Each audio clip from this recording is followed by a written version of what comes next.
Hi.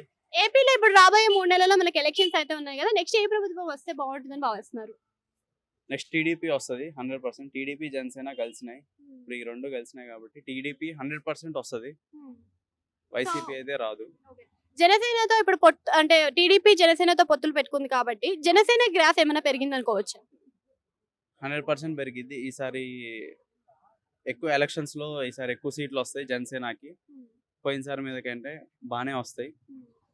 అంటే ప్రతిసారి గూడా మన నారా లోకేష్‌ని ఏదైతే ఉందో ప్రతిసారి విమర్శిస్తూ ఉన్నారు. టార్గెట్ చేసినట్టు వైసీపీ నేతలు మాట్లాడుతున్నారు అని అంటున్నారు. అది ఎంతవరకు నిజం? ఇప్పుడు టార్గెట్ అనేది ఎవరైనా చేస్తారు. హ్మ్. ఇప్పుడు వాళ్ళు అధికారంలో ఉన్నారు కాబట్టి వాళ్ళు వాళ్ళు చేయాల్సిందంతా ఇప్పుడు వాళ్ళు చేస్తున్నారు. హ్మ్.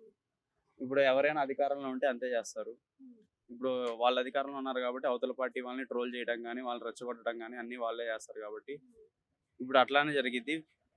తర్వాత ఇతర పార్టీ వస్తే నెక్స్ట్ పార్టీ ఏమైనా వస్తే అధికారంలోకి వాళ్ళది ఉంటది. టీడీపీ ఇప్పుడు అధికారంలోకి వస్తే ఐటీ సెక్టర్ ఏమైనా డెవలప్‌మెంట్ అవుతుందా? ఉద్యోగాల కొరత తగ్గుతుందనుకోవచ్చా? 100% అవుద్ది ఐటీ సెక్టర్. దాదాపుగా ఏపీ మొత్తం డెవలప్ చేసింది సీబీఎన్ టీడీపీ ఉన్నప్పుడే ఏపీ అంతా డెవలప్ అయింది. విజయవాడ సైడ్ గానీ, వైజాగ్ సైడ్ గానీ మొత్తం ఏపీ అంతా వాళ్ళ వల్లే డెవలప్ అయింది. 100%.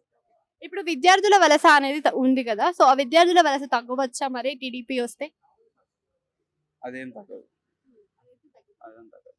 అంటే మనకి మేనిఫెస్టో అనేది చంద్రబాబు నాయుడు ఒకటిచ్చారు. అండ్ జగన్ గారు ఒకటిచ్చారు కదా! సో, ఆ మేనిఫెస్టోలో ఎవరి మాట నెరవేరుతది అనుకోవచ్చు? అంత ఐడియా లేదు. రైతులకి సంక్షేమ పథకాలు అని చెప్పి జగన్ ఇచ్చారు గదా! సో, సంక్షేమ పథకాలు ఎంత వరకు ప్రజలకు మంచి జరిపిస్తుంది? ఆయన చేయాల్సింది ఆయన చేస్తున్నాడు. రైతులకైతే మంచిగా చేస్తున్నాడు. రైతులకి, గవర్నమెంట్‌కి ఓకే.